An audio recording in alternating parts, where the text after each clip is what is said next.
લખતર શહેરમાં અવારનવાર વાસ્મો દ્વારા નાખવામાં આવેલી પાણીની લાઇનને લઈ ગ્રામજનો પરેશાન થઈ રહ્યા હતા. વાસ્મો દ્વારા નાખવામાં આવેલ પાણીની પાઇપલાઇનનું કામ અનેક જગ્યાએ ખરાબ હોવાના કારણે લીકેજ થયું હતું અને મીડિયામાં અહેવાલ આવવાથી વાસ્મો દ્વારા લીકેજ રિપેર કરવા માટેનું આજરોજ લખતર પાણી સમિતિ માટે ટેન્ડર આપી અને વર્ક ઓર્ડર કરાવ્યો હતો, જેમાં રાજુલાની મારુતિ કન્સ્ટ્રક્શન દ્વારા સેન્ડલ લઈ વર્ક ઓર્ડર લઈ લાઇન લીકેજ તેમજ બાકી રહેલા નવા કનેક્શન જોડવા અને હાઇડ્રો ટેસ્ટિંગ કરી 1 મહિનાનું ટેસ્ટિંગ કર્યા બાદ ગ્રામ પંચાયતને સોંપવામાં આવશે, જેમાં વાસ્મોના યુનિટ મેનેજર નાજીરાબેન ખાન અને આસિસ્ટન્ટ મેનેજર ભાગ્યેશભાઈની હાજરીમાં લખતર ગ્રામ પંચાયત સરપંચ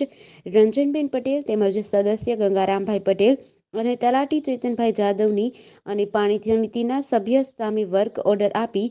ઝડપી વાસ્મોની લાઇન લીકેજ કરવા માટેની તાકીદ કરવામાં આવી હતી, જેમાં મારુતિ કન્સ્ટ્રક્શન કંપનીને આપવામાં આવેલ 7,77,000નું ટેન્ડર પાસ થયું હતું અને જેની સમય મર્યાદા 3 મહિના રિપેરિંગ કામ અને 1 મહિનો ટેસ્ટિંગ કામ કરવામાં આવશે, જે ટેન્ડર પાસ થતાં આજરોજ વર્ક ઓર્ડરની પ્રક્રિયા કરવામાં આવી હતી. GDC ન્યૂઝ સાથે જયેન્દ્રસિંહ ઝાલા, લખતર.